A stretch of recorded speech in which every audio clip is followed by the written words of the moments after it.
ಇದು ಆಲೂಂಡಿಗೆ ಕಣಮ್ಮ. ಅಕ್ಕಿ ಪುಡಿ ಬೀಸ್ ತರಿಸ್ಬೇಕು ಅಂದ್ರೆ ಪುಡಿ ಮಾಡ್ಕೋಬೇಕು. ಮಿಕ್ಸಿಲಿ ಅಕ್ಕಿ ಹುರ್ಕೋಬೇಕು ಫಸ್ಟು, ಆಮೇಲೆ ಪುಡಿ ಮಾಡ್ಕೋಬೇಕು.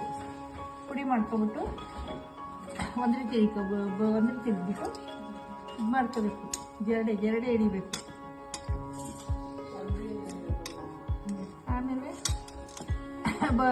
ಬೆಲ್ಲದ ನೀರು ಮಾಡಿಬಿಟ್ಟು ಕುದಿಕಿಡ್ಬೇಕು.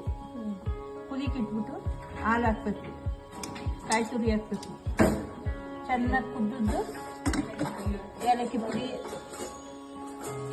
ಹಾಕ್ಬೇಕು, ಬೆಲ್ಲ, ಕಾಯಿ ಪುಡಿ ಹಾಕ್ಬಿಟ್ಟು ಇಷ್ಟು ತಿರ್ಕೋಬೇಕು. ಹಿಟ್ಟನ್ನ ತಿರ್ಕೊಬಿಟ್ಟು ತಟ್ಟೆಗೆ ಇದು ಸ್ಪೂನ್ ತಂದು ತುಪ್ಪ ತೊಗೊಂಡ್ಬಿಟ್ಟು ತಟ್ಟೆಗೆಲ್ಲ ತಟ್ಟಬೇಕು.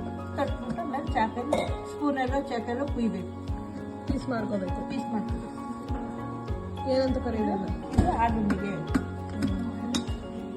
ಹಳೆ ಕಾಲದ ತಿಂಡಿ ಇದು. ನಮ್ಮ ಅಮ್ಮ ಮಾಡ್ತಿದ್ದನ್ನ ಅದಕ್ಕೆ ಈಗ ನಾವು ನಿಮ್ಗೆ ಹೇಳ್ಕೊಟ್ಟಿದ್ದು ಯಾರು?